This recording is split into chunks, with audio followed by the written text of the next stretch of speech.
gentlemen, welcome and congratulations to you all. Tonight, you are fortunate enough to see one of Shakespeare's greatest masterpieces, The Merchant of Venice. Yes!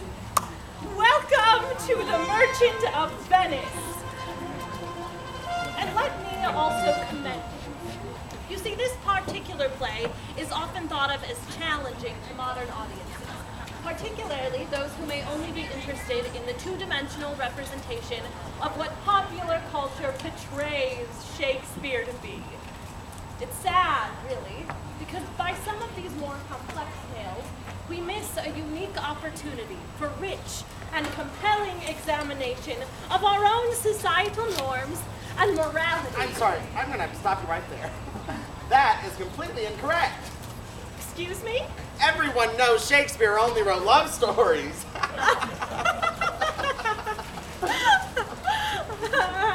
I'm not really sure how to respond to that.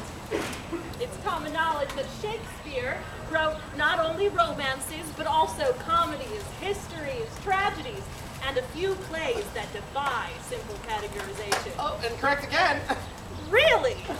Fact. Every single one of Shakespeare's plays is actually a love story. And a fact. Oh, really? Really? Every single one. What about Hamlet? Macbeth?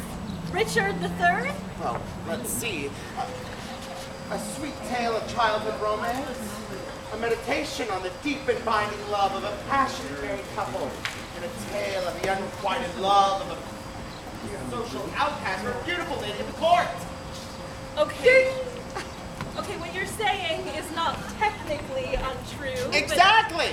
Not technically untrue.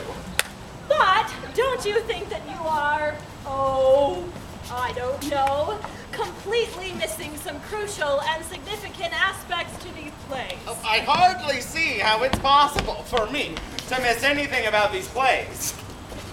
Oh, you must not know this. I have an extensive collection of commentaries on Shakespeare. Quite a library, really. All written by our age's most preeminent Shakespearean scholar. Really? And what's this scholar's name? Oh, well, I will trust that you will recognize him. He is very famous. All right, what's his name? Clifford. Clifford? Well, I call him Clifford. I suspect that's his full name. His publishers clearly pushed him to be more casual, you know, for market appeal or things like that. Wait a second. So his name is Cliff. As in Cliff Notes? Oh, I pronounce it Notes. From Spain, I think, or perhaps Italy. Do they speak Spanish in Italy? Wow. I knew you would be impressed. His work can be found from literally every college bookstore from coast to coast. Okay, you know that's not a real person, right? Take that back. I'll have you know I have gone out of my way to purchase every single one of Mr. Notes's notes. If you insult his scholarship, you insult mine. Well, I certainly wouldn't want to do that. Fine. So you own every single one of Cliff's notes, but have you read any of them? Well, have you? Well, I've intended to. Things have been very busy. Well, if you have bothered to read them, you know that these notes are nothing more than short summaries that college students use in order to pass their English course without doing any work. Oh, preposterous. That doesn't sound like college students at all. Oh, what do you know? Have you ever been to college? All right. Even if I accept your ridiculous premise that Mr. Notes isn't real, I have plenty of other experience on researching the bard. Fine, like what?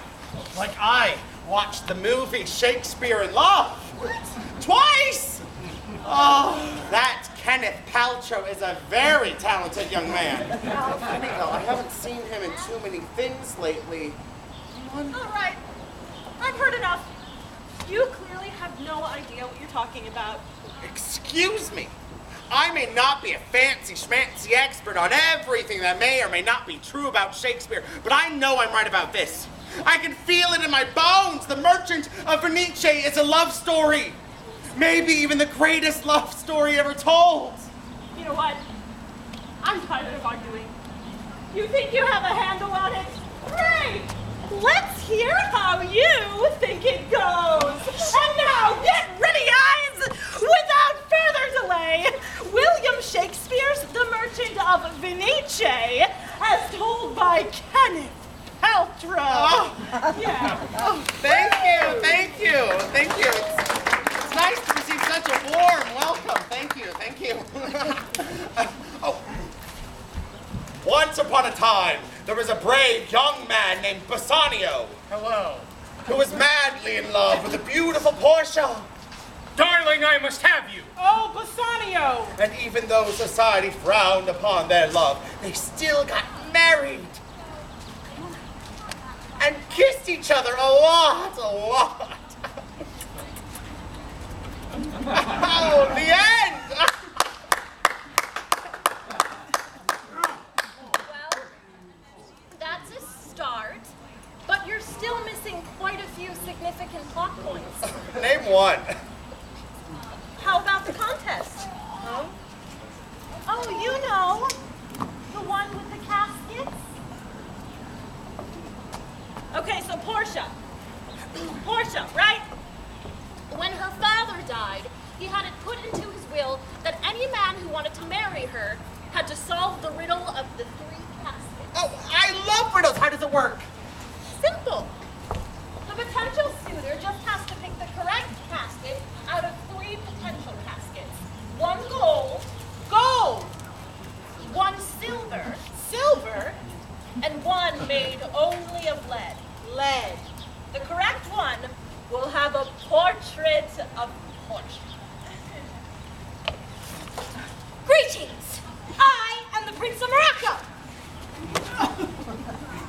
And I will pick... The gold one. I will pick the gold one! Incorrect. Well, you win some, you lose some. Am I right? Blast! I was sure that it was the gold one. After all, gold is beautiful, just like Portia. Next up. Greetings!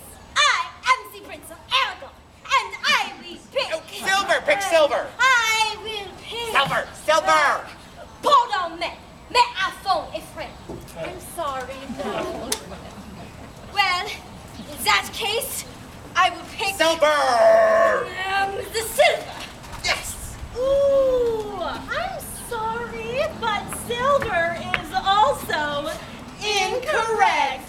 Well, I really thought it was the silver. No, actually, it There's was a lead one. Oh, okay. I got it from here, everybody.